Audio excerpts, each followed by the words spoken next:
right, let's get started here. Thank you, everyone, for joining us here at the New York Blockchain and Digital Assets Summit. In 2017, cryptocurrencies erupted into the global consciousness as the combined market cap of cryptocurrencies went from $18 billion to $400 billion.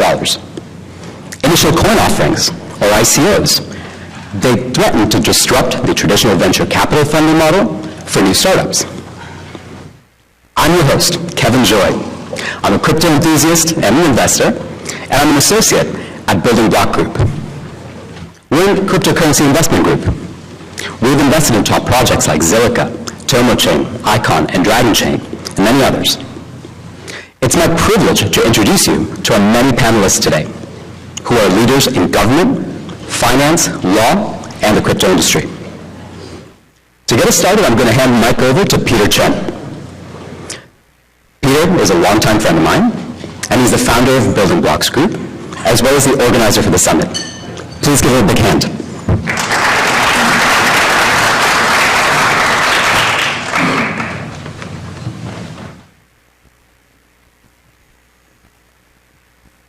All right, thank you, Kevin, for the introduction.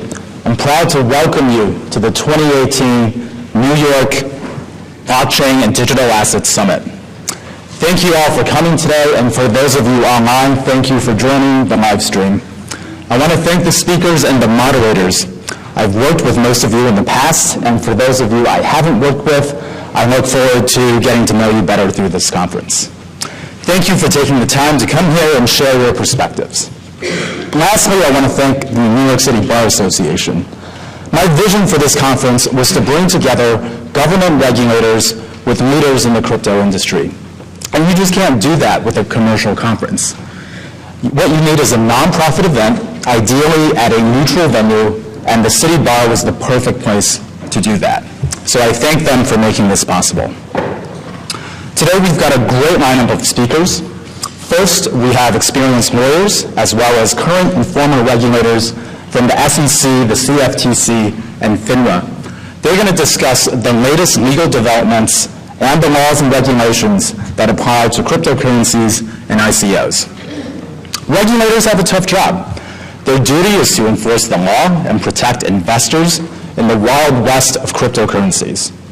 But they also want to delicately balance enforcement with promoting innovation and making America a place where developers and entrepreneurs will flock to start their next crypto project.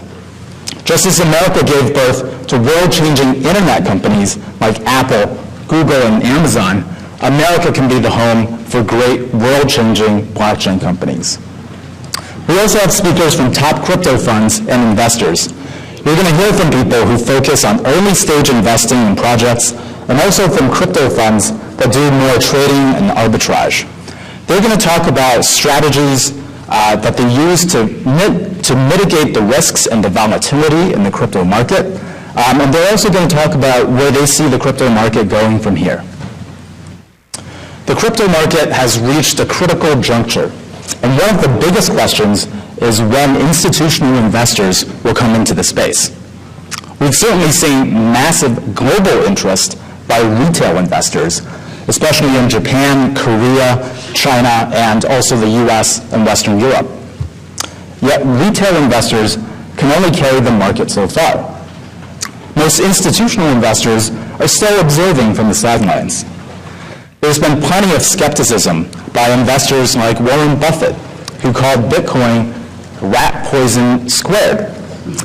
Yet other investors are getting into the space, and they're diving right in.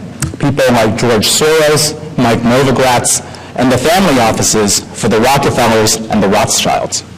So what kind of obstacles remain before significant institutional money comes into the space, and is there going to be a steady trickle or a flood? Last but not least, we're going to hear from leading crypto projects that are using blockchain in novel and disruptive ways. Everything from building a next-generation blockchain protocol to applying blockchain to the music industry to trading Ethereum-based tokens and financial derivatives on the blockchain.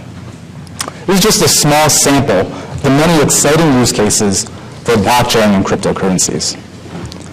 But setting aside what is to come in the future and all of the potential possibilities, I want to focus on a use case for crypto that's been around since day one, since the Genesis block of Bitcoin. And that use case is digital gold. Crypto is the world's first and only store of value that's deflationary and very difficult to seize. Sure, it's possible that someone hacks your private keys or they can even torture it out of you. But there's something very powerful about a technology that allows people to store value and access it from anywhere in the world without any third-party intermediaries, using just an internet connection and a private key that they can write down on a piece of paper or just memorize in their head. In America, we don't tend to think of that as a very powerful use case because we have the good fortune of living in a powerful, prosperous, and democratic society. But there are many examples throughout history and today where an unseizable store of value is very valuable. Let me share with you a couple of quick stories. So last month I was taking a tour of somebody's house with my buddy, and the person showing me around was showing us the stuff that was in her house. Things like pieces of furniture that had been passed down through generations in her family. And my buddy, who like me was born in China, he made a very interesting observation.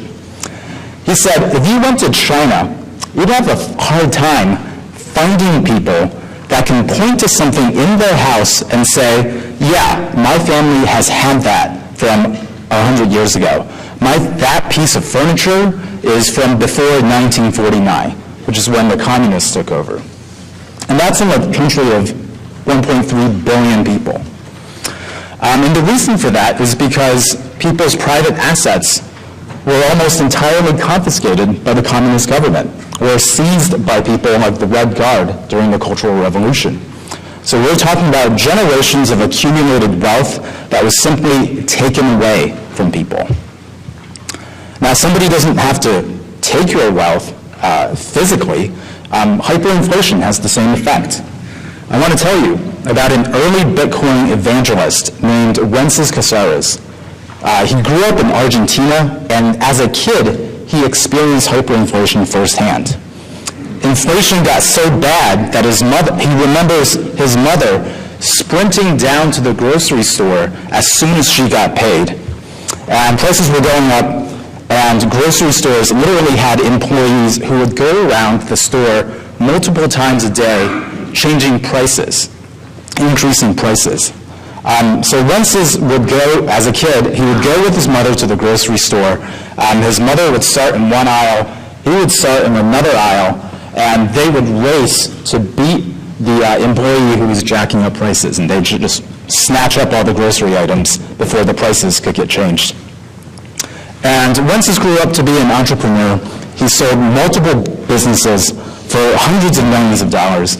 But once he found out about Bitcoin and how it's a deflationary store of value, he went all in. And now he runs the biggest Bitcoin custodian in the world. So crypto as a store of value is the reason that people in Argentina and Venezuela are so interested in crypto. It's the reason that in Zimbabwe, which has experienced massive hyperinflation, Bitcoin trades at a huge premium to the rest of the world. Crypto could allow people like Syrian refugees to retain at least a portion of their fortunes instead of just the clothes on their back. So amidst all of the hype and the headlines and all of the skepticism surrounding crypto, it's easy to lose sight of the fact that there are real people who are really using crypto, and there are people whose fortunes and livelihoods can be protected by crypto. Thank you again for coming. I hope you enjoyed the conference, and I'm going to hand it back off to Kevin, who's going to introduce our first panel.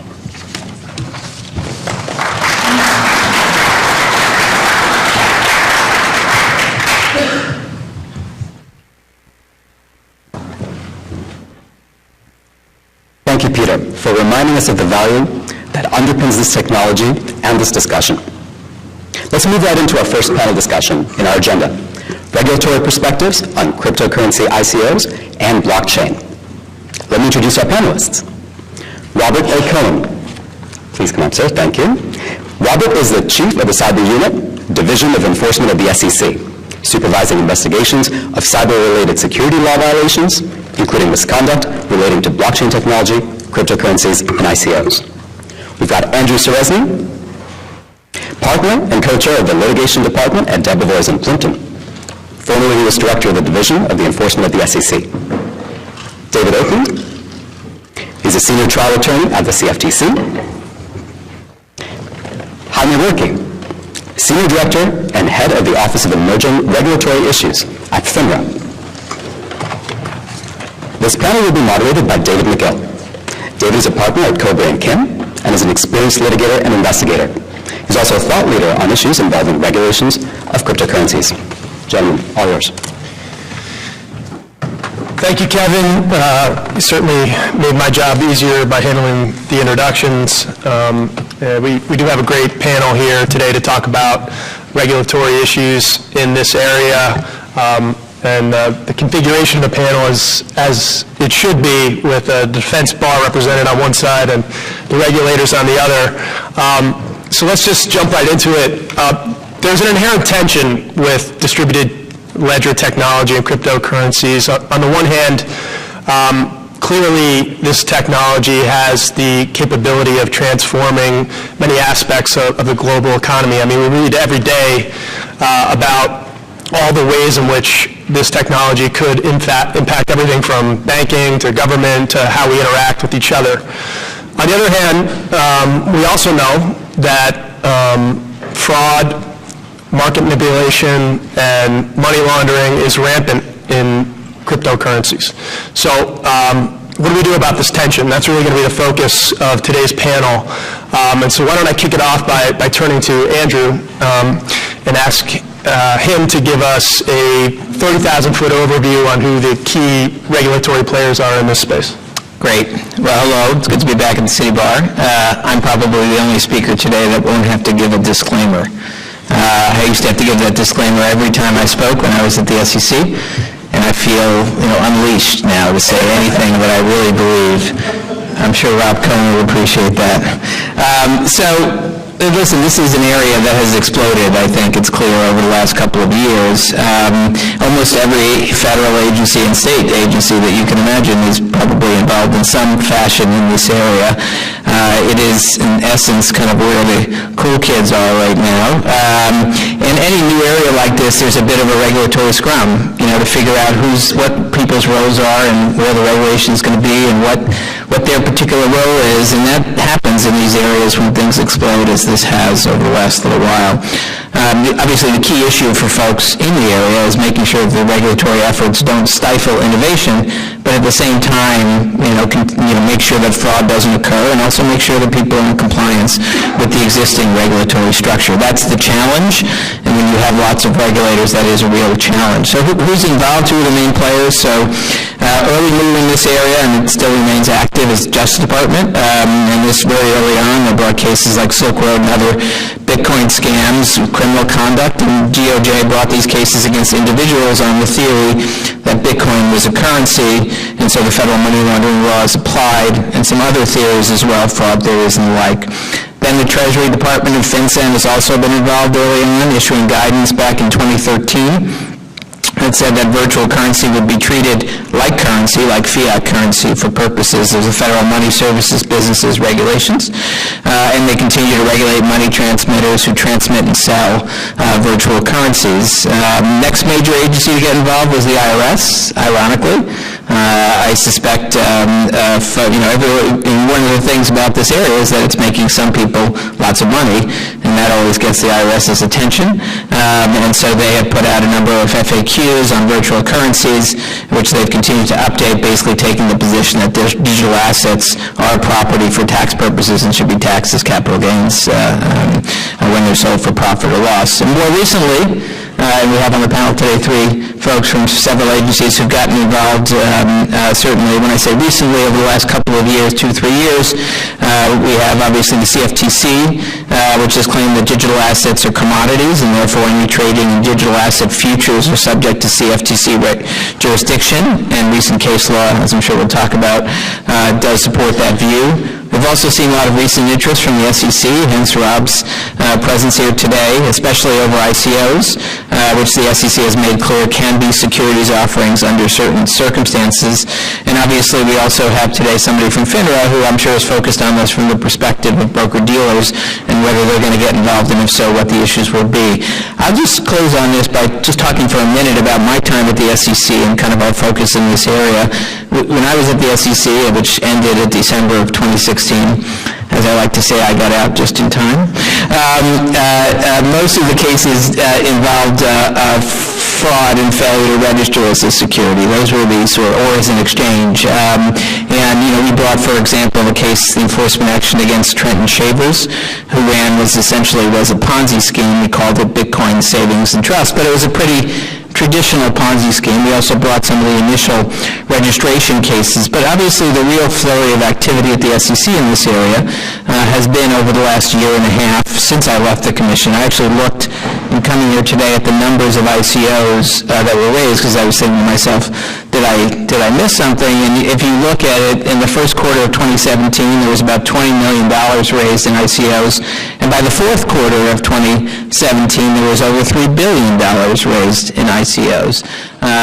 The data, that's data from one source. There may be other sources as well that have different numbers, but it's certainly clear that in 2017 this area took off, and there's been a lot of attention and significant investment of focus and resources at the SEC in this area. Rob, I'm sure, is going to talk about the specialized unit he's heading. The co-directors have been very focused on this, and Chair Clayton has said much on this issue, including yesterday when he was asked about it and made public comments on it. It kind of does remind me a little bit of what happened when I was at the SEC when Flash Boys book came out. Michael Lewis released the book Flash Boys, and there was this whole hullabaloo about whether the market's rigged and whether ATSs should be more closely regulated, whether they're violating the law. Rob will remember this quite well because first call I made after reading Flash Boys was to him and to Dan Hawk and to ask, what are we doing in this area? And after that, we did a lot. And even before that, we had done a lot. But in these situations, when you have this sort of exploding area where there's lots of focus on it, you really need to sort of show publicly that you are really engaged in it and focused on it, and of course the creation of a new unit, among other things, at the SEC has done that. Thanks, Andrew. That's a great overview of what's happening, particularly on the federal side. But being that we're at an event for the New York Bar Association, can you just touch on the extent to which state regulators are getting into this area? Do you mean the city bar is both state and federal? Let's not go there. The state regulators have also had lots of involvement in this area. Obviously, DFS is probably has been the most active in the last couple of years, issued regulations and a licensing regime commonly called BitLicense. They're not alone. A number of states now require digital asset exchanges or companies to obtain state money transmitter licenses, states like Alabama, Connecticut, and North Carolina. But at the same time, interestingly, there are states that have taken a different position, including, for example, New Hampshire, that passed a law saying that virtual currency businesses are exempt from their money transmitter registration licensing requirements. You've had a lot of activity by NASA. A couple of weeks ago, they announced Operation Crypto Sweep, which they talked about 70 inquiries and investigations and 35 pending or completed enforcement actions involving ICOs and cryptocurrencies since the beginning of May. So lots of activity there. And then you also have the states pairing up with some of the federal regulators. You saw, for example, a couple weeks ago an announcement about an MOU between the CFTC and the state regulators.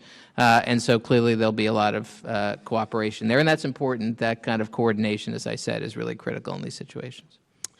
So as you said, I think it was a good way of describing it. It's been a bit of a regulatory scrum, and obviously that's produced a complex web of regulation for people in this area to deal with. Now that you've transitioned to the defense bar and private practice, what's the practical impact that you're seeing on the willingness of larger financial institutions, for example, to embrace blockchain technology and cryptocurrencies? Well, my first piece of advice is call your lawyer.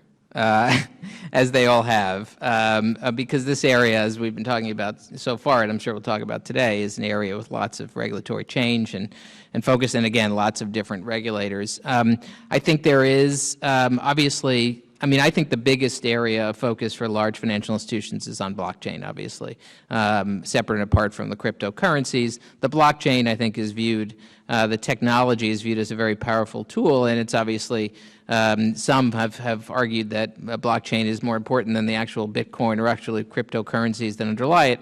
But companies are really exploring the blockchain technology, what they can do for them. Big companies are doing that, companies like Goldman, Walmart. At the same time, you do have people like, I'm sure we've all read the Jamie Dimon comments about how this is essentially a fraud, Warren Buffett's comments expressing some skepticism, I'll say that, it seems skeptical, about this area. And so you have, you sort of have this interesting tension between people who view this as sort of the future, the next wave, and people who view it with some trepidation.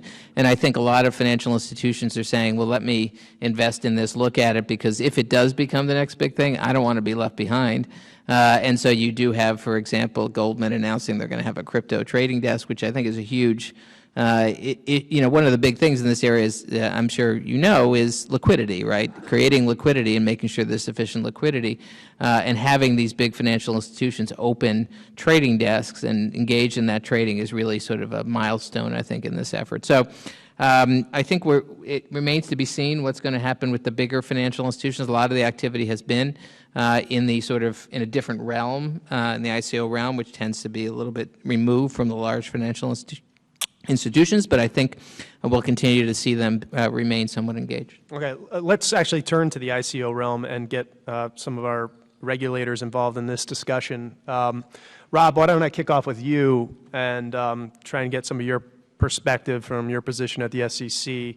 Arguably, the biggest development in the last 18 months in the cryptocurrency arena has been the advent of the ICO. The SEC has clearly established itself as the lead agency regulating ICOs. In February testimony before the Senate Bank Committee, Chairman Jay Clayton said that, quote, "I believe every ICO I've seen is a security," end quote. Let's see if we can seed some hope here for the audience. In the time that has passed, have you encountered any ICOs that would not implicate U.S. securities laws? Thanks a lot. So I've never had somebody introduce the disclaimer before. So Andrew, thank you. I do have to start with the disclaimer that my remarks and views are my own, not necessarily those of the commissioners or other SEC staff. In talking about ICOs, I think you have to step back and talk about the broader perspective for the Commission with ICOs. When Chairman Clayton started, or soon after he started, he identified his top two priorities as cyber issues and retail investors. And a really important issue for us, something Andrew dealt with all the time, is are we allocating our resources to the highest and best use? Government budgets are always limited. They're especially limited now. They're getting smaller. They're not getting bigger. And to be as effective as we can be, we have to make sure that we're not just maintaining a structure that made sense 10 years ago, 5 years ago, or even 2 years ago, that we're nimble enough to move resources to address whatever are the most pressing needs for the markets and for investors. And cryptocurrency, digital assets, ICOs, and cyber issues more broadly beyond this clearly are a high priority for the markets and for investors and therefore for us. And one of the ways in which we really demonstrated that we recognize that is the creation of the cyber unit. Very briefly, for those who don't know, most enforcement staff at the SEC are not specialized. They can do an accounting case and then an insider trading case and then a foreign bribery case. But about 20% of the division are focused in specialized areas where they dedicate part of their careers to becoming experts in a specific area. And the reason why we do that is we decided that there's some areas where that type of specialty is uniquely beneficial. Right? There are some things like accounting or offering frauds or pump and dumps that's really the SEC's bread and butter. Everybody gets a chance to do that. We have expertise across the division.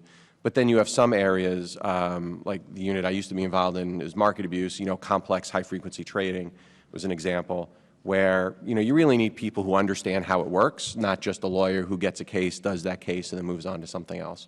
And so we shifted resources to form the cyber unit. We'll spend most of today talking about cryptocurrency and ICOs, but we also focus on cyber-related trading issues, like hacking to steal information or breaking into somebody's brokerage account, taking it over. And we also focus on cybersecurity issues. So like the Yahoo case that came out recently is an example, where a public company didn't disclose a material cyber incident. So the background to all this, and really following those great introductions, is our recognition of the priority and shifting our resources to meet it. When it comes to ICOs, of the two things I'm guaranteed to do here, one is the disclaimer and the other is not disagree with the chairman. So more broadly, the way we look at ICOs and enforcement, of course, and ultimately in any enforcement matter, the end game is the potential that you have to prove the elements of a litigated case. So whether something is a security, whether an ICO is a securities offering is really a facts and circumstances test. What we really try to emphasize and genuinely focus on are the individual facts of the case. Not the label, not the trendy way of looking at it, but what are the economic realities? Form should not take priority over substance. Labels should not take priority over economic realities. So the rule for whether something is a security and whether an offering is a securities offering comes from a Supreme Court case called Howey. It's become known as the Howey test. I'm amazed at how much the Howey test has become part of sort of common discussion, not just in law review articles.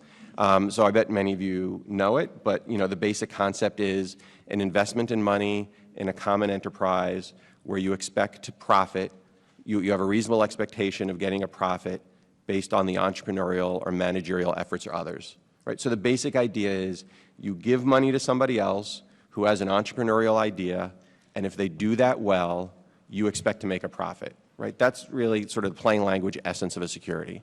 And if you look at the ICOs, I think any fair reading is that most of those do look like a securities offering. Right? Doesn't matter what you call it. Doesn't necessarily matter what rights you get. It doesn't look like an old-fashioned stock certificate. But people are investing money in a common enterprise because somebody has an idea for a new business, and if they do that well using the money you've given them, you hope to make a profit. That's really a security. Now, when we look at this, we really focus on, the Commission has a three-part mission. Right? One is protecting investors, but also is maintaining fair and orderly markets, and the third is facilitating capital formation. Right? So in enforcement, we're obviously most focused on protecting investors, but we're very cognizant of those other priorities. And as Andrew, I think, previewed, we're not looking to stifle innovation. In fact, we specifically are mandated to encourage it, encourage technological innovation, encourage innovation in new ways of raising money, raising capital, new types of investments for all types of investors. Retail investors should have a variety of types of investments, and if there's a new and exciting technology, they should have an opportunity to invest in it. But of course, a core principle of the 1933 Securities Act, the really fundamental first national securities law, is disclosure. Right? If somebody's going to invest in your business, they're entitled to a fair presentation of the material information that they need to make an informed decision. And so really that's a huge priority for us in this area, is disclosure. And when people are doing offerings that, if you look at the Howey facts and you look at the economic realities of what they're doing, it's a securities offering, then it's really essential that they follow the law, that they follow the disclosure requirements, or that they make sure that they qualify for one of the exemptions, and there are many exemptions. And of course, the other part of this, as mentioned, is we're very concerned about fraud. Right? Anytime there's really an exciting new technology and people are afraid of missing out, they see other people become billionaires overnight and they want to take their shot at being that successful, there's a high risk of people falling victim to frauds. And we've seen that. And we filed a number of fraud cases over the last several months. You may have seen the case here, the Centra case, where 3 individuals were charged. We worked together with the U.S. Attorney's Office and they were charged criminally as well. We filed a case 2 weeks ago in Los Angeles, and we have other pending investigations. So we're really focused in this area, keeping in mind the mission to facilitate capital formation. We're keeping in mind 2 things. One is protecting investors from fraud, And that's not just enforcement cases that we're doing, but we've put out a large number of investor alerts and statements. We created the Howey coin. I mentioned the Howey test. This was a fake. Oh, that's great. Thank you. I get no credit for it. I'm just enforcement. I bring the cases, but I will pass along the applause to those who did it.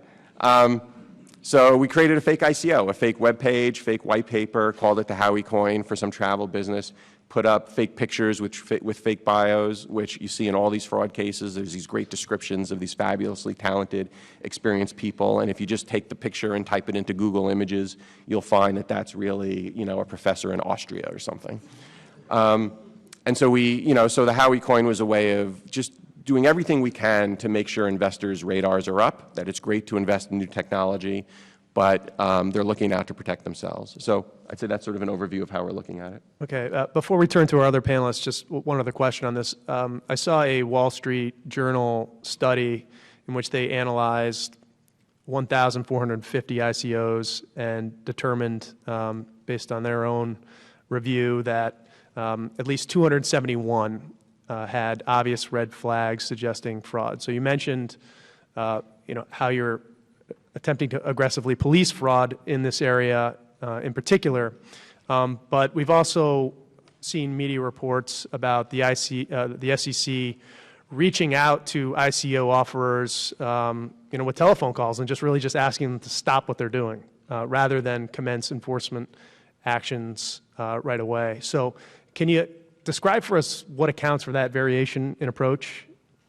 Sure, and I think it's easy because from my perspective, it's really not a variation. We sometimes open an investigation when something comes to our attention before the ICO has started, right? And again, if you focus on our mandate of investor protection, a lot of times stopping something from happening is really a more substantial impact on investors, a bigger benefit than having something bad happen and suing them after the fact. Of course, that's an important part of investor protection, deterrence and punishment, and we obviously spend most of our days doing that. But when something comes to our attention that looks like it's gearing up or about to get started or has just started, and we take a quick look and we have serious questions about whether they're complying with the law, we reach out and just start asking questions. We say, Enforcement Division, we have an open investigation. I'd like to get some information from you about how you thought about this and, how you reached the conclusion that this wasn't a securities offering, because we're looking at it and we have some real concerns. And in many of those cases, the firms receiving that call have made, I think, a very rational decision to put the project on hold and make sure they have a good lawyer and make sure they're getting good legal advice and looking at it closely. And that's been very effective, and I think it's really a very efficient way to give investor protection. Those efforts don't result in a $100 million headline, a headline of a $100 million case. In some sense, it can be just as, or not more important, to stop the first dollar from being raised, long before you get to $100 million of investor funds. Of course, other situations, things come to our attention after they've already happened or while they're in progress. And at that point, there just isn't an opportunity for them to stop before they get started. And then we have, what I would call a traditional investigation. Okay, thank you for that. Jaime, the SEC gets most of the press coverage in this area, but FINRA has been very active as well. Can you just give us a sense of how FINRA has been approaching this space and how it differs from the SEC's role? Sure. Like my colleague at the SEC, I'll have to start off with there we go. So like my colleague at the SEC, I'll have to start off with my disclaimer. The views expressed here are my own and not necessarily those of FINRA. I really view our role at FINRA as very complementary to those at the SEC. We work quite a bit over the last, I would say, probably about the last 3 years, to learn about the space, to engage with market participants, even before you saw the boom, kind of the ICO market. And I think what this has afforded us to do is have the ability to put out information to the public, maybe a little bit ahead of kind of where some of these issues are coming up. And specifically, I'd point to the blockchain report that we put out last year that kind of highlighted the various areas that folks would need to consider if they're going to offer digital security, both from a regulatory perspective, but also from an operational perspective, and kind of actually listed out the rules that they may want to think about and the considerations associated with those. In addition to that, we've put out several investment alerts regarding the ICO space and things that investors specifically should watch out for when they're looking to make investment in this space, whether it be in fact in securities or potentially even non-securities related type of products. And then also we have now started thinking about ways to look at firms and potentially examine firms in this space. We've been coordinating quite a bit with the SEC in this front to make sure that we're taking a similar approach. But that's another area where I think we're working quite hand in hand with the SEC. So let me ask you, just in terms of the existing rules, whether you see them as adequate for policing manipulation and other misconduct in the crypto markets? So I think if the product is a security, I think there's a regulatory framework in place there to deal with it. I think one can argue at the margins how the certain rules in the securities world apply in the context of digital assets, but I think those can be worked out. I think where there's a potential gap or potential need for more action is really probably in the spot market for assets that are not deemed to be securities. For example, the spot market for commodities or digital assets.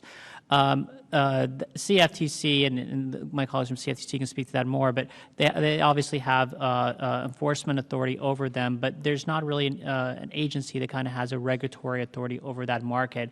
And we have heard a lot of nefarious activities potentially occurring in the spot markets for digital assets. You touched on the collaboration with the agencies. To what extent has FINRA adapted its approach to the cryptocurrency markets in a way that's different from its traditional role with securities? So I think one thing we did, and I mentioned this a little bit early on, I think we took the approach that we really had a lot to learn. Right, so I'd say even as far back as 3 years, we really tried to work with the market participants who are operating the space, try to understand kind of the technology as well as kind of the approaches various people are taking. And I think what that's afforded us to do is kind of get a head start in terms of educating our owner examiners, educating our internal staff about what are some of the issues that may crop up. For example, there's issues around potentially custody they're kind of challenging in this space, and others too that we've been talking through with both market participants and internally with our colleagues within FINRA as well as other regulators. That I think has at least given us an ability to kind of see what the issues are that are likely to come up and try to figure out ways that we can still support innovation but do it in a way that's kind of still make sure that we meet our mandate of investor protection. Okay. Dave, let me bring you into this. The CFTC has obviously been very active in this area as well. They kicked off 2018 with by bringing 3 enforcement actions in a single week in January. Can you give us just an overview of the CFTC's perspective and role on cryptocurrency regulation? Sure. Also, to give our disclaimer here, the views I expressed today are not the views of the Commission, any of the commissioners or staff, and I even reserve the right to change my mind during this talk. As Jaime was noting, one of the sort of tricky issues here is that there's not a unified regulator for spot transactions. And so therefore, there's not a single body that can dictate to somebody who wants to operate a spot exchange, for any of these cryptocurrencies that are out there, unless they happen to be a security, in which case it's its own special world.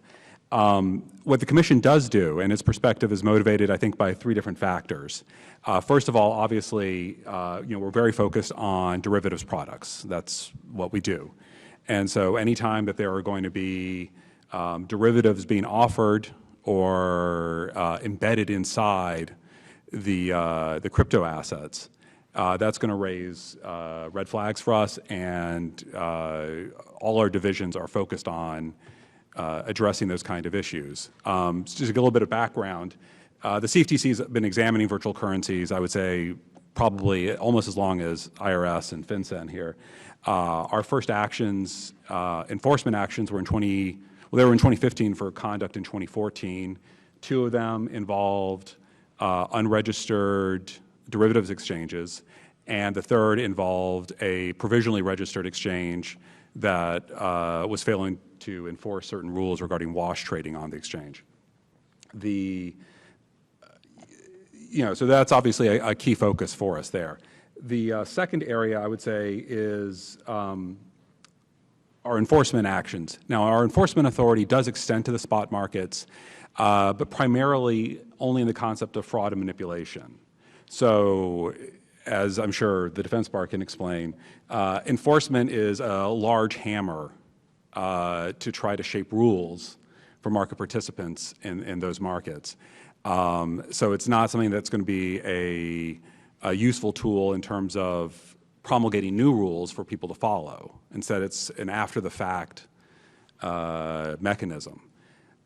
Given that, we have to be attuned to what our resources are, where the priorities are going to be, and where an enforcement action is going to make an impact.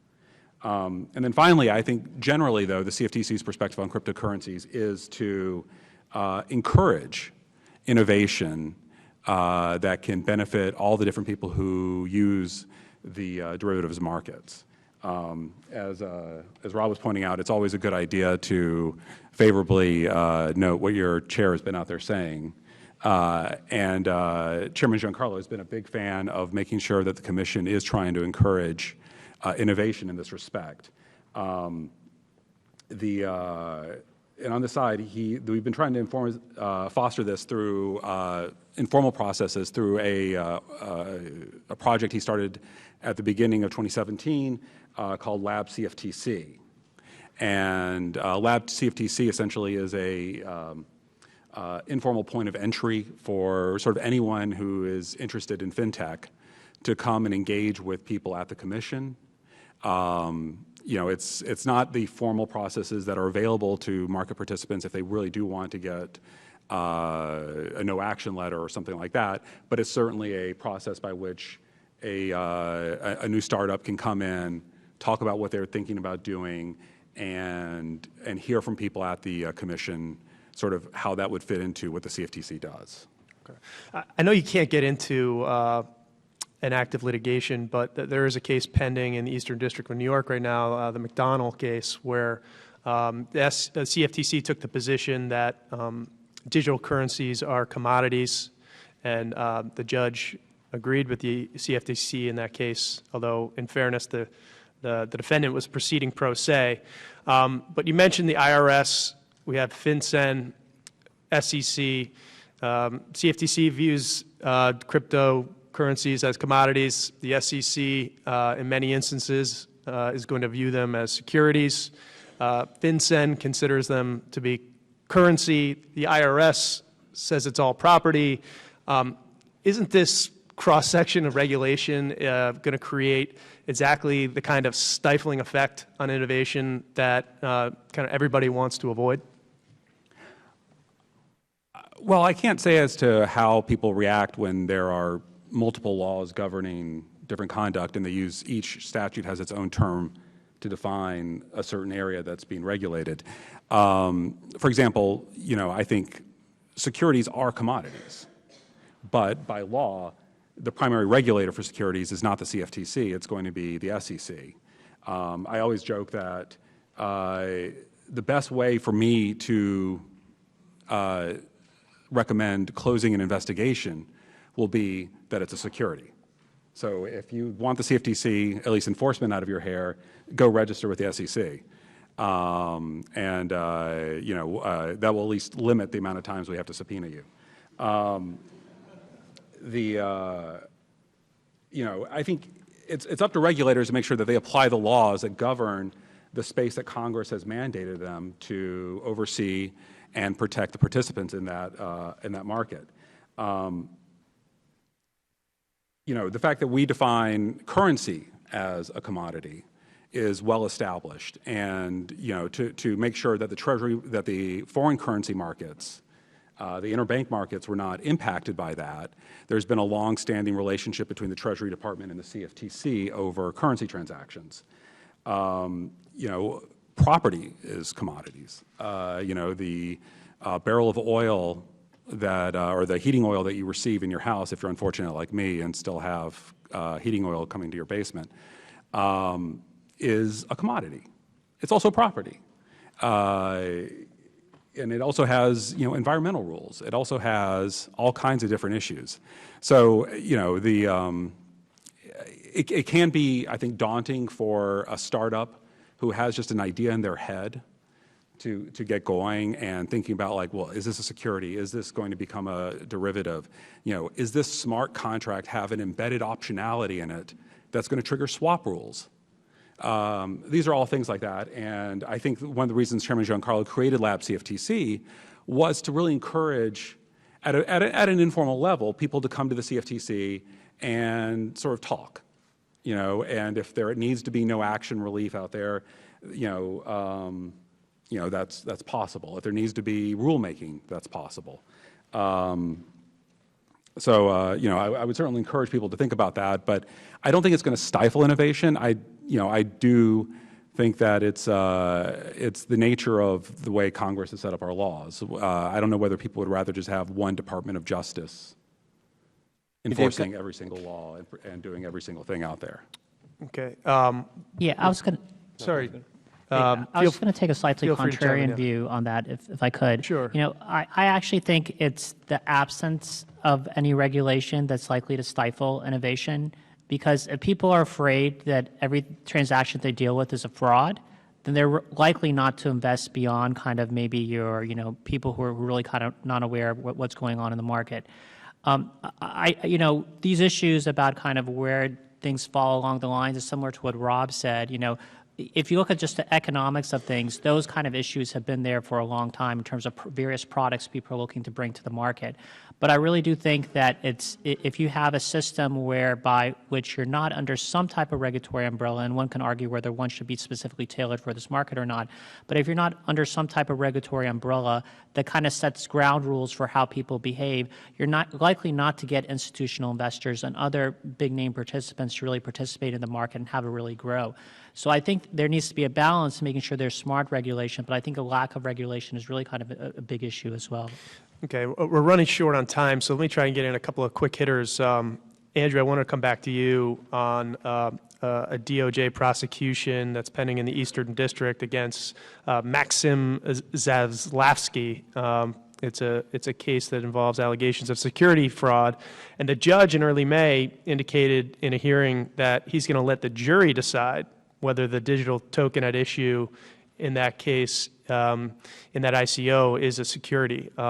Is that the right approach in your opinion? Can 12 lay people really render a reasoned verdict on that complex question? Well, the first question is whether it's an issue of fact or law, and I think that's probably subject to some debate.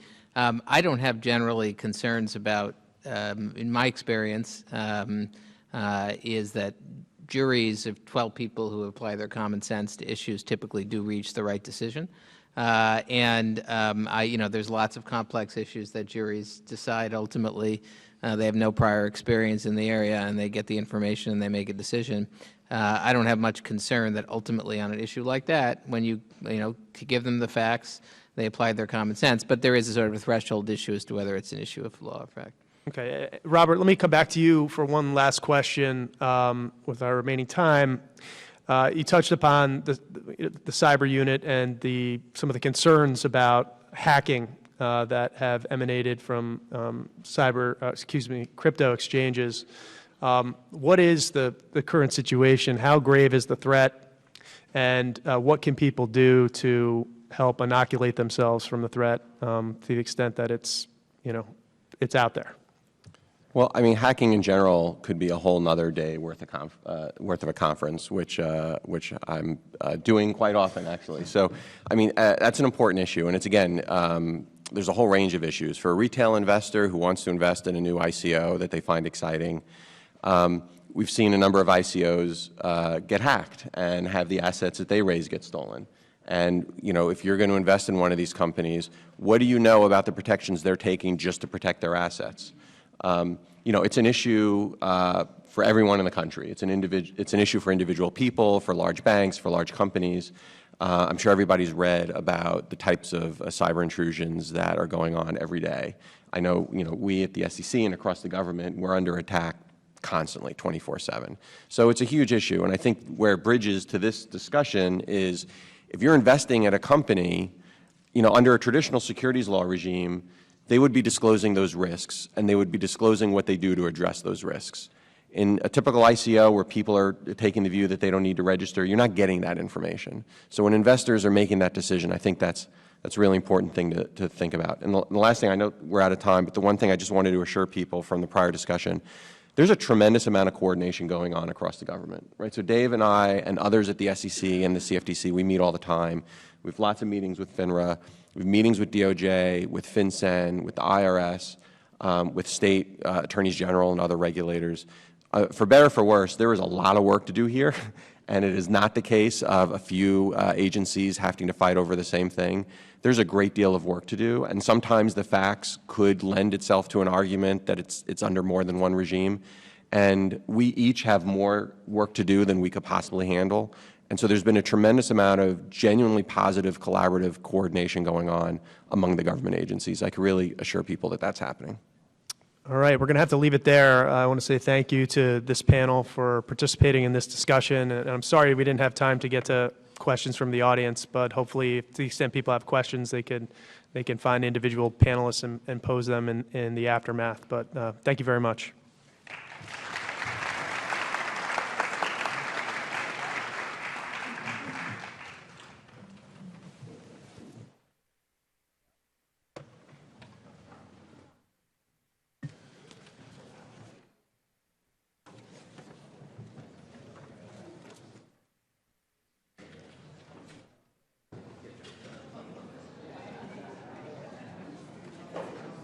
Gentlemen, thank you so much for all your unique perspectives. Let's please give them another big hand.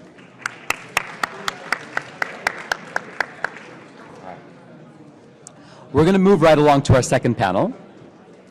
So if I could please have your attention.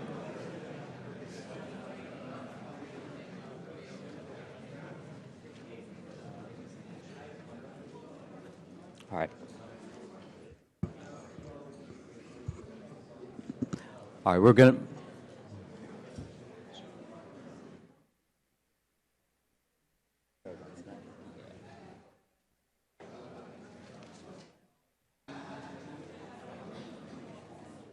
All right.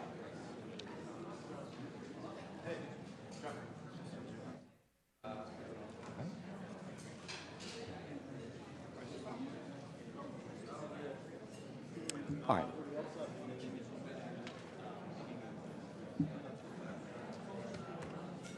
So I think we have most people sort of settled. Let's go into our second panel here.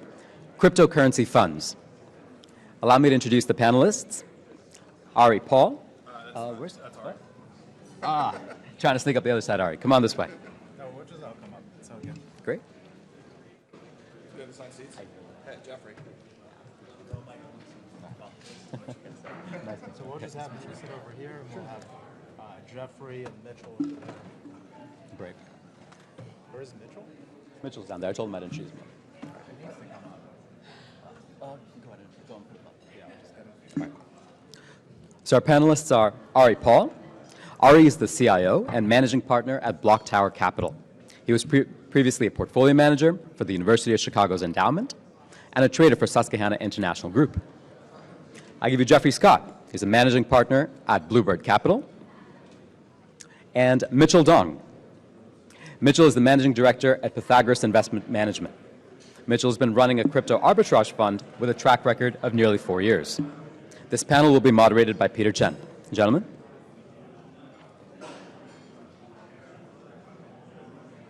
All right, we're going to get started. Thank you, Kevin, for the introduction. We have a great panel here with top crypto investors. So Ari and I actually met about 6 years ago when we were doing jiu-jitsu together in Chicago. If somebody told me that in 6 years we would both become full-time crypto investors, I would not have believed them. At the time, I was a law student at UChicago, and Ari was at the UChicago Endowment Fund. Jeffrey Scott is a personal friend of mine, and we've done a bunch of deals together. It seems like he's always got the right trade. When he tells me to go long, I go long. And we've also got Mitchell Dong. I'm very excited to hear about his arbitrage strategy. So let's just get started. So can the panelists just kind of introduce themselves and tell us a little bit about your fund? We'll start with Ari. Sure, I'll keep it short. So I was a market maker at Susquehanna International Group doing equity options, FX, commodities. Then I was a portfolio manager and risk manager at the University of Chicago $8 billion endowment. So I think of my background as the two extremes of finance, short-term trading, long-term investing. A little under a year ago, we launched Block Tower as a multi-strategy crypto asset management firm. And we do everything from VC-style investing, pre-ICO, as well as active trading, quant, algo, and what I kind of think of as event-driven trading in the crypto space.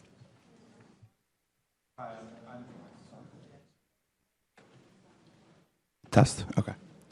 Hi, I'm Jeffrey Scott, managing partner of Bluebird Capital.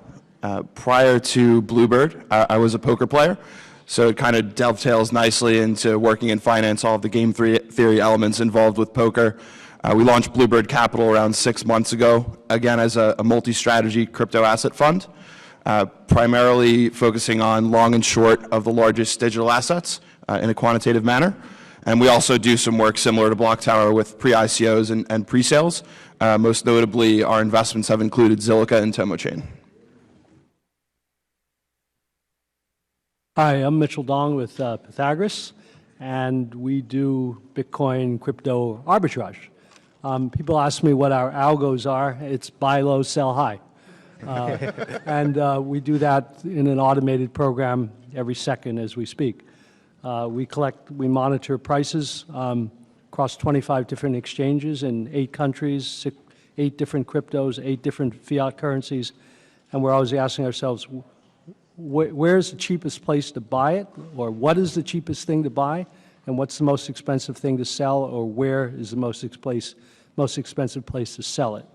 So a simple example is buy US, sell in Korea. We do this with an automated program 24/7, and we run about $50 million and raising money and having fun. Okay, great. So just as a preliminary question, how did you guys get started in crypto, and how did you come to start a crypto fund? Whoever wants to start.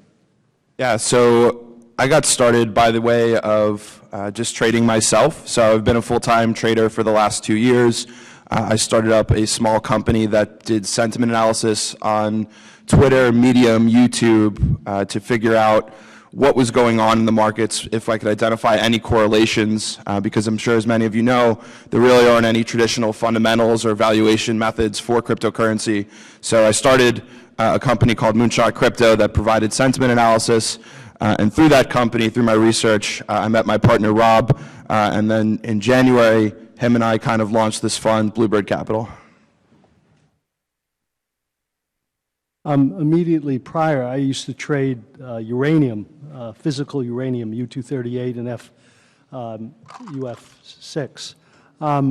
When I first started trading uranium, this is between nuclear power plants and uranium mines, people thought I was crazy, or they would jokingly say, hey, you must be an arms dealer.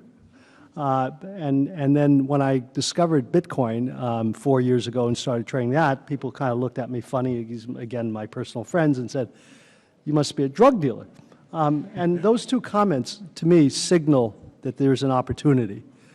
For an entrepreneur, you go into areas where others fear to tread, which means that if you're not so smart, like me, you go into areas where you can compete. Yeah, I can't compete as an equities trader or a fixed income trader, but I can compete in the uranium and Bitcoin market where there's limited competition. So that's what attracted me to it. Yeah, my story is a similar line of thought to Mitchell's. So at the endowment, we were always asking, how are you going to hit our 6 or 7% return bogey in a low return environment? And how are you going to find managers who can earn more than 2% alpha?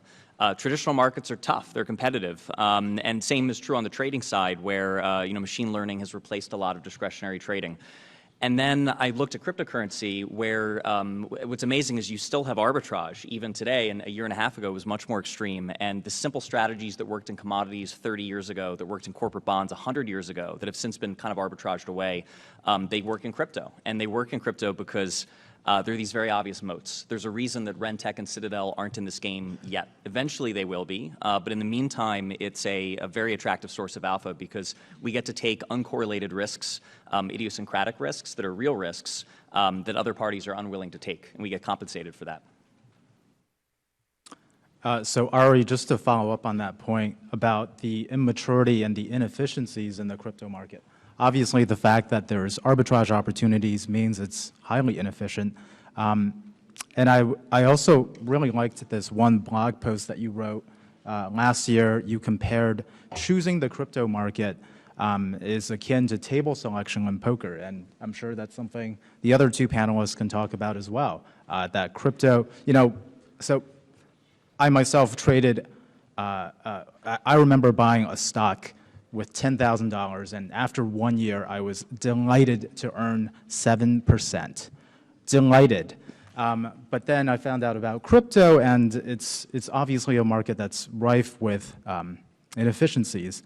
And so can you just talk a little bit more about why you focus on the crypto market and where the opportunities are?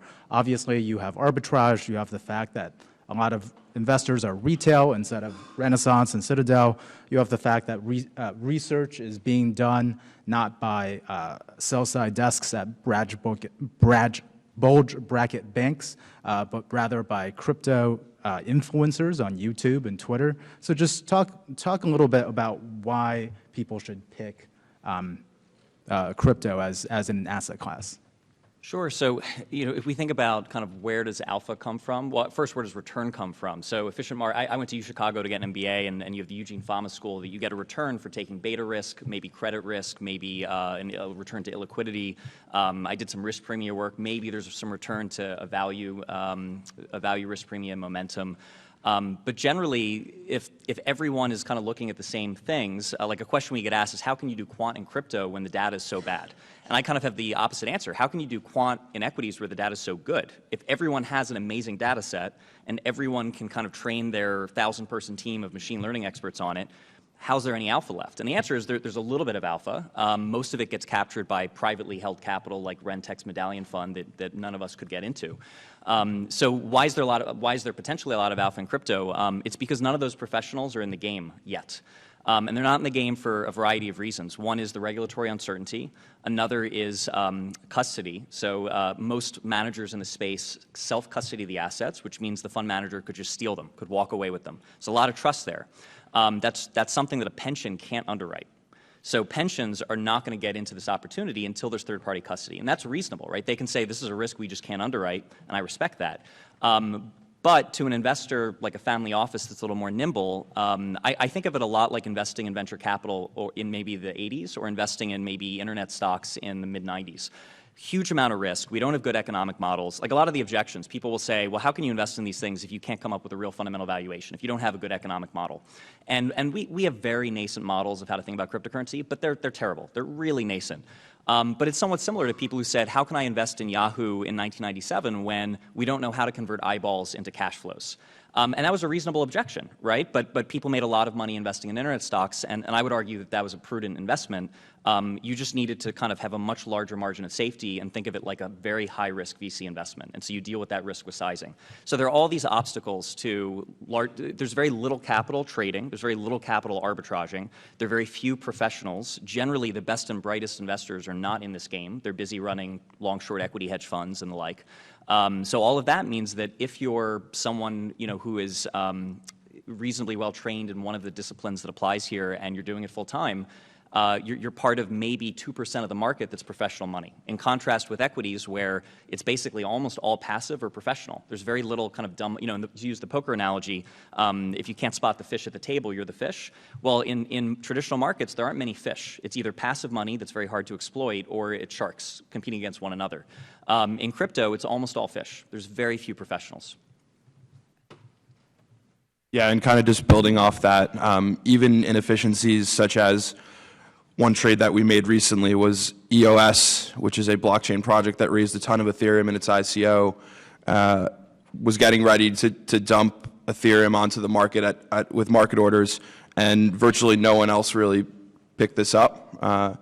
So you still see a lot of inefficiencies, like no one's really doing any sort of analytics on the blockchain as far as figuring out when transactions are happening. There's still massive spreads between Korea and America, sometimes as high as 10%. There's just a ton of inefficiencies, and Ari is completely right. I think one of the most attractive things of this market is that there are a lot of fish sitting at the table, including retail investors, some of whom will just buy because they like the ticker or because the cost of the individual token itself is less than a penny. So there are a lot of inefficiencies to be had if you know what you're doing in this market. To use your poker analogy, rather than selecting the table, I'd like to own the casino rather than being the poker player. If you look at, in a previous hedge fund, 61% of our trades were profitable with a 2-to-1 profit-loss ratio. And if you were a poker player, you would make a killing doing that.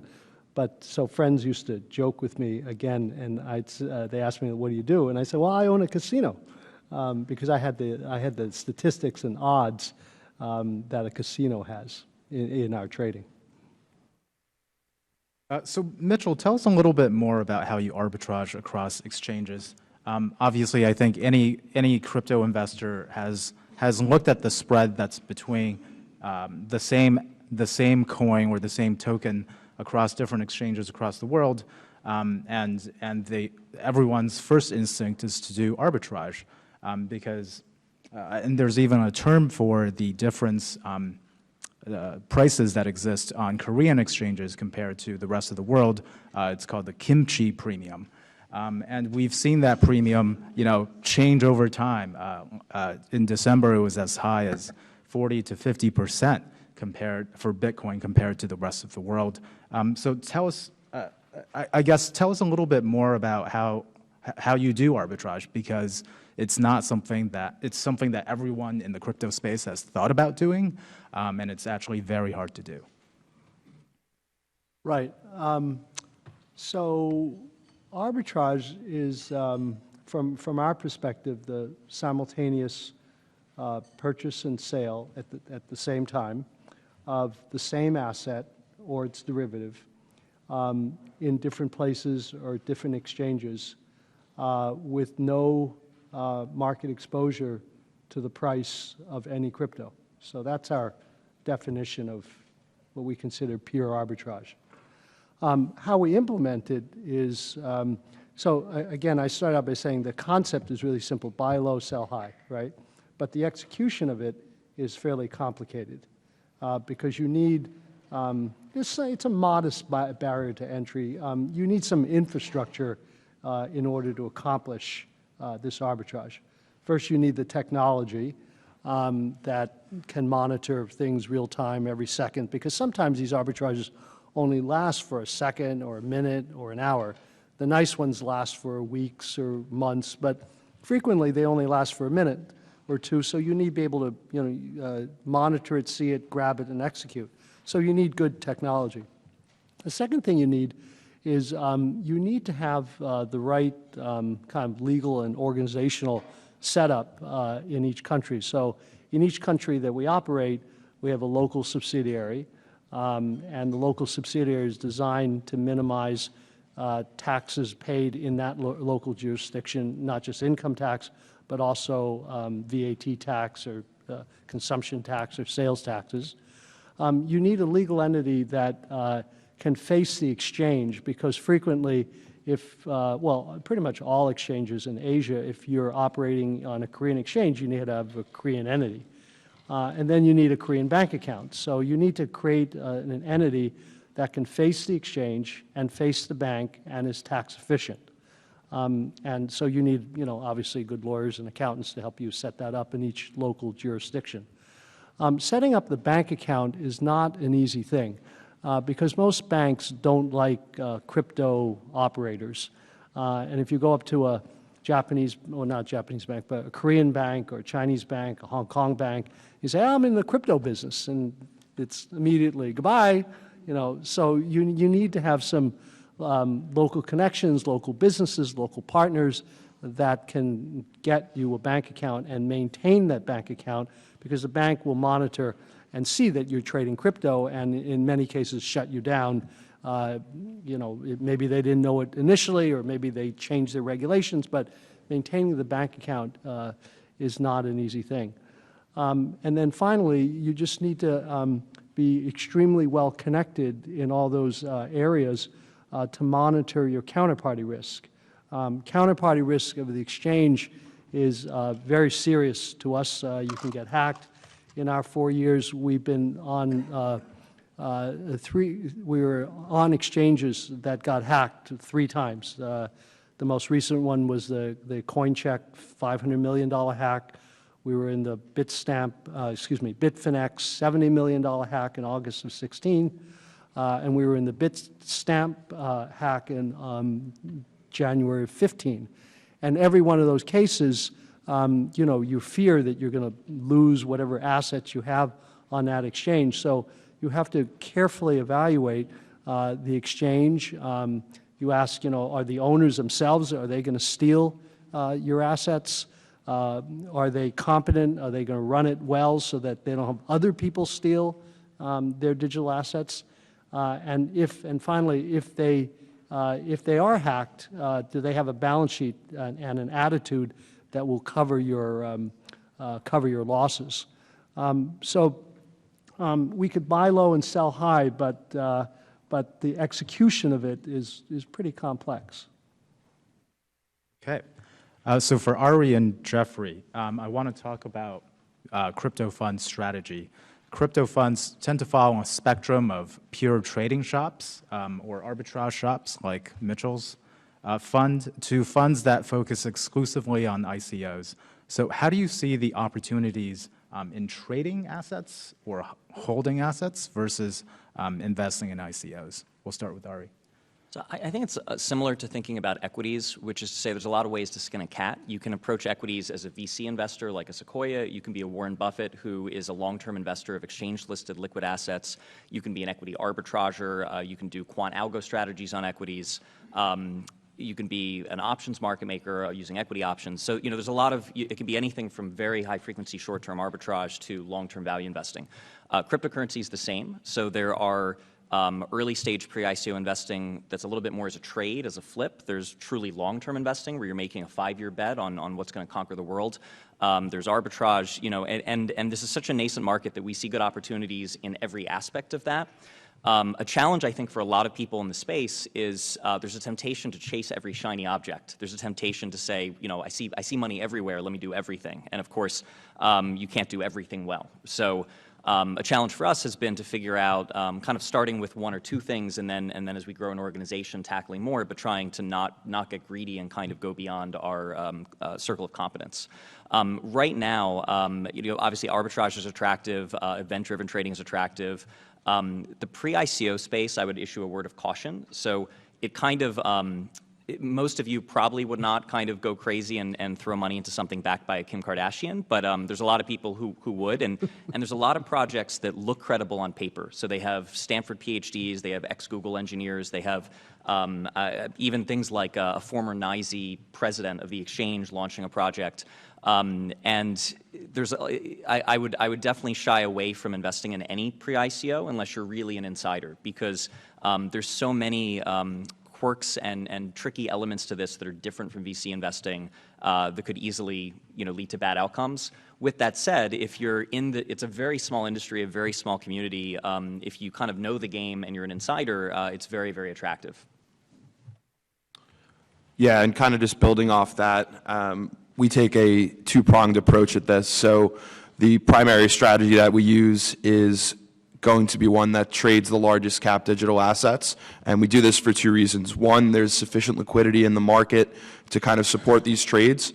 One of the biggest problems with investing in ICOs is oftentimes they either don't get listed on an exchange or there isn't sufficient liquidity so that even if you do get a substantial discount within the ICO it's often that you're not able to liquidate your full position in a meaningful amount of time. And if you are able to liquidate it, there's such substantial slippage that almost the entire discount is evaporated overnight. So what we try to do is we try to take an approach that primarily settles in cash. So we're looking at trading Bitcoin, Litecoin, Ethereum. These assets often experience 10, 20, 30, 40% swings week over week. So there's plenty of alpha to be captured and simply writing strategies to trade these individual assets. That's not to say that we won't look at pre-ICOs as well.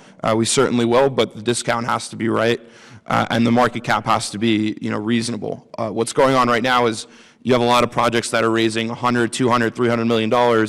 I don't know if there's any entrepreneurs in the room, but I certainly didn't need $100 million to start my first business. So you really want to be careful when you're looking at these individual assets and figuring out, okay, this is kind of the framework that we use. What's the team look like? Do they have technical founders, or are they outsourcing their development to perhaps a company that does engineering for them? Are they outsourcing their white paper? How many elements of their project are non-technical people or technical people outside of the company doing? That kind of gives me a little bit of insight into whether the team is credible and whether I feel the project's simply just looking to raise money to market a token, or if they're actually going to build a viable product. And kind of the second thing is how much money they're raising. We tend to not look at projects that are raising more than 20 or 30 million. You have to hire engineers, you have to hire marketing, you have to have a war chest, but outside of that, I feel it's kind of ridiculous. Ethereum launched off of $18 million and is the second largest digital asset today. So I'm not sure why any other project needs more than that. And that's kind of the two things that we look at. Jeff, I'm curious, if somebody were willing to give you $100 million to start your company, would you take it? Probably not, because I wouldn't know how to use it. It would just sit in the bank, and then you get a little bit complacent, a little bit lazy. So I'm generally of the belief that you take what you need. Any more than that is just kind of greedy. So just kill what you can eat. Exactly. But what if they gave it to you not in cash, but in Ether? And you're sitting on Ether that could appreciate. I mean, sure. I mean, sure. A lot of these projects just go out and do it because they can. It doesn't necessarily mean it's best practice or really what they should be doing. Because ultimately, if I'm an investor in the project and this project now decides, okay, we raised 20 million, now we want to raise another 50 million or another 100 million. As an investor, that concerns me because it makes me wonder if the token will ever actually have real value or if it's just people looking to grab money at a hot market. So Mitchell, you obviously focus on short-term arbitrage plays, but for Ari and Jeffrey, how do you think about short-term trading versus long-term holding, or hodling as it's called among the crypto aficionados? So I was an options trader for a long time, and family members or friends would ask for stock picks, and I would always say, why would you amazingly in markets you have the option of just kind of passively holding, in which case you can't be exploited. So you get kind of a passive tailwind if you think there's actual value creation happening without having to compete against the pros. And however smart someone is, let's say I'm talking to a brilliant neurosurgeon, they're not spending 70 hours a week looking at equities, or in this case, looking at cryptocurrency. So however smart they are, they probably don't want to compete against me just because it's my full-time job. So for anyone, my recommendation to really anyone who isn't doing this full-time is buy a few coins, and I would recommend a couple, and kind of hold them long-term and view it as very risky, but it's a call option, and you size it appropriately. For active trading is very much a full-time job. As in equities, it's not something you want to do as a hobby. You're almost certainly going to lose to the professionals. So in my mind, they're really kind of separated. I think it's totally viable to have a fund that does only long-term or only short-term. We do both, which is frankly a little bit of a challenge, trying to separate out a long-term thesis from a short-term trade. If there are any traders in the room, it can easily bias you, kind of your long-term opinion, so it's going to be a little bit of a challenge separating those. But we find both attractive. I mean, I think everyone here is a believer in the long-term value creation in the space. A general consensus among people inside the crypto community, professional fund managers, is there's a bit of a musical chairs game going around. So, I would actually argue that Bitcoin is massively undervalued and most assets are massively overvalued. And the idea there is there are few real value propositions. I would argue Bitcoin's is kind of like Swiss bank in your pocket, which is a minimum of a $30 trillion addressable market. Bitcoin might not win that. I'm not saying anything is taken for granted, but massive addressable market, very real traction. And then you have a lot of assets that are valued at $100 million, $500 million, $5 billion that have no traction, no user base, no brand, nascent engineering, and there's no way they're worth that. And so the reason they're being valued at that is because you can't really short sell the assets. They're very tightly held, so there really isn't a marginal seller. And it's a bit of a game of kind of retail musical chairs where, similar to a 1999 period where you had a retail investor buying stock tickers. They didn't even know what the company was. They wouldn't even necessarily know what the name was. They hear that NTX or some random ticker is hot and they buy it. So you definitely have that happening in the cryptocurrency market. And traders like us can try to exploit that and take advantage of that market psychology, the kind of retail mistakes. But long term, you know, I think buying and holding the right assets definitely is attractive. So just one follow-up to that. What do you see as, what do you look for in your long-term positions? So now we're kind of in the weeds of cryptocurrency investing. So a preface is no one knows anything. It's such a nascent experiment. This is a 10-year-old asset class. There's maybe one asset that is actually valued based on usage, and that's Bitcoin, and that's maybe still there. A lot of its value is certainly speculative, but most crypto assets are entirely speculative. We have very few data points. Like, you can create an economic model, but there's so little data to kind of validate that. So what I look for a slightly more mature, higher valued asset, there's one way to think about it is in a competitive strategy sense. So airlines in the U.S. from 1950 to 2000 earned great revenue, had massive growth in usage and revenue, produced great value for society, but didn't make money. Profit margins were basically zero because they were competed down to zero. So a challenge with a lot of cryptocurrencies is even if they produce a very valuable network, even if they get a lot of usage, will the token necessarily accrue that value? You can kind of think of it like profit margins. And the answer for a lot of these is definitely no. It's an open-ended experiment. We don't yet know the token economics, the structuring of a token such that it will accrue value. The exception to that is store of value, or Swiss bank. So if I want to have $1,000 in a Swiss bank protected from, say, adverse judgment, I need to have $1,000 in a Swiss bank. If I want to have $1,000 protected via Bitcoin, and what do I mean by protected? So Amazon has a lot of their assets spread around the world. They use the offshore banking system. They do that because if Amazon had all of their assets in a New York bank, a single judge in New York State, pre-trial, could freeze their assets and shut down Amazon globally, literally over a weekend, because they wouldn't be able to make payroll on Monday. So Amazon, it's not that they're criminals, it's that they want to have their day in court, or more realistically, their 5 to 10 years in court, and so they have assets spread around the world. Similarly, as an individual, you might, every wealthy individual has some stores of wealth that could not just easily, instantly be frozen, whether it's physical gold, physical cash, or offshore bank accounts. So Bitcoin serves that purpose as well. It's an asset that can't be seized from you because you can store it with a password in your head. And if I want to have $1,000 protected that way, I need to own $1,000 of Bitcoin regardless of what the price of Bitcoin is. I don't care if Bitcoin's $1,000 or $1 million a coin, I need to own $1,000 worth. So what that means is profit margins are kind of 100%. Every dollar of value that Bitcoin produces for users will be translated into a dollar of value. And that's not unique to Bitcoin, that's just this idea of store of value being the primary purpose of a token. So a basic thesis in cryptocurrency that is not unique to me is much of the value is likely to accrue to the one or several coins that end up being global stores of value. So the way I look at short-term versus long-term holding is, if you look at the asset class as a whole, there aren't really many protocols, like Ari said, that have gotten adopted or even really used for anything outside of speculation. So to long-term hold anything, in my opinion, is kind of dangerous. So you really don't want to look too far out, more than 6 or 12 months in this asset class, which seems like a lifetime to the folks up here probably, but seems pretty short to people that are in the asset class at current. The only asset that I'm bullish on long term would be Bitcoin, and it's for 2 reasons. One, it's censorship resistant, so if money needs to go to a place like Venezuela, where the government may be oppressive or may not allow money transfers from the outside to come into the country, you can get money there pretty easily, and that's a real world use case for Bitcoin as an asset. And the second case for it is that it's a true store of value. It's a scarce commodity that there's only going to be 21 million of them, and no one is able to change that. So because of those two components, Bitcoin is really the only thing I would be long on.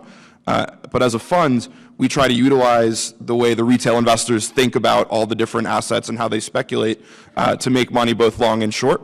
And one thing I do want to clarify, there are certainly markets to short these assets out there.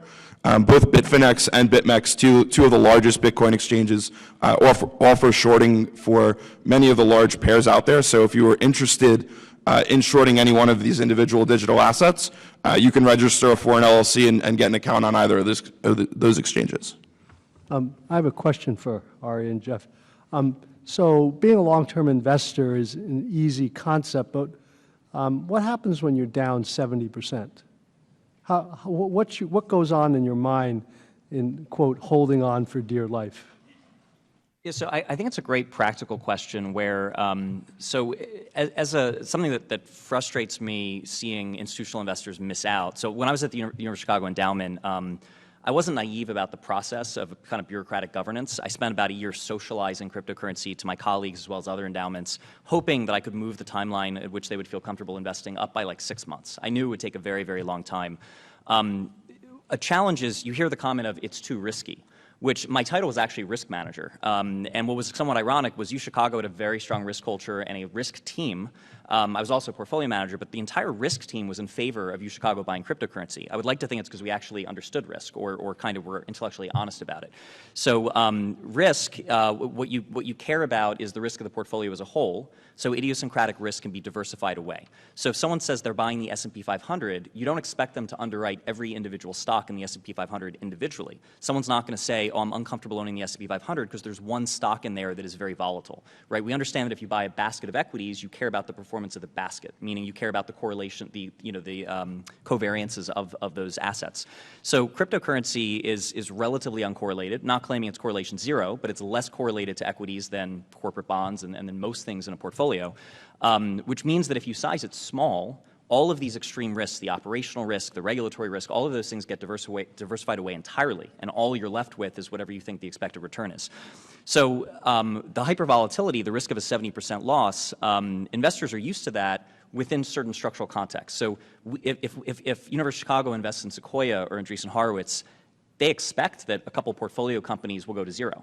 That doesn't scare them, right? They're looking at the investment in Sequoia as a whole, which might include, say, 25 investments, and they're going to look at how the 25 as a whole perform. It should be taken one step higher, which is if you're UChicago and you only have 0.5% of the portfolio in Sequoia, you shouldn't really care the risk that Sequoia as a whole goes to zero. You should care about the expected return, because the idiosyncratic risk of that vintage of that one fund going to zero is diversified away. In practice, that's not how it works, because an individual has to underwrite the investment. You have some managing director signing off on it who bears the reputational risk. So in practice, we underwrite investment by investment at far too a conservative level, which means you miss out on some of this upside. So at the investor level, you shouldn't care about the volatility. It should just affect sizing, right? So if a 130 vol product is too volatile for you, you buy a quarter as much. That's easy to say. Where that falls short is at the firm level. So if we're running a cryptocurrency investment firm, if I'm down 80%, and cryptocurrency has had numerous 80% falls, if I'm down 80%, can I retain talent? Can I keep the lights on? Are all my investors going to redeem? Basically, is that going to destroy the firm and the fund? So something that we were very, very focused on since we launched was how do we structure, it's not if or when, but how often cryptocurrency will have 70-80% declines. And how do we structure to survive that? So we're long biased. We don't expect to make money in a downturn, but we expect to lose a lot less than the market. There's not great hedges right now, so you can do long short, but it's very structurally difficult still. So the only asset you can really easily short is Bitcoin. You have Bitcoin futures, Bitcoin options. Everything else, you're either exposing yourself to a lot of exchange risk on something like a Bitfinex or BitMEX. There's now lending desks to borrow physical, but it's very limited in the amount that you can borrow, and there's high cost of doing that, and there's still counterparty risk. So for us, an answer is cash. So we kind of deleverage the portfolio by generally holding cash with the thinking very much of sooner or later, crypto is going to fall 70-80%. Sooner or later, we'll fail to anticipate it. We try to time the market, but we're not going to be perfect. And in that scenario, it's very much a scenario analysis-based kind of risk management. I want us to be down an amount that we're confident that not only can we survive, but we have cash to deploy at the bottom when everyone else is panicking. What was the question? How do you survive? How do you mitigate market risk? How do you think, what goes through your mind when you're down 70%? Well, we would never encounter a scenario that we were down 70% for two reasons. One, we're very comfortable with using Bitfinex and BitMEX. We have personal relationships with the chief trading officer at Bitfinex as well as some other employees over there. So shorting on that exchange doesn't scare us at all. BitMEX as well has one of the most complex ways of storing and transferring digital assets. So we're very confident that in a downturn we'll still be able to make a bunch of money. So yeah. Okay, that's all the time we have today. Thank you for all the panelists.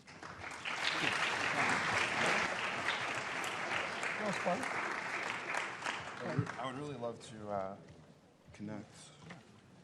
I've done manual arbitrage.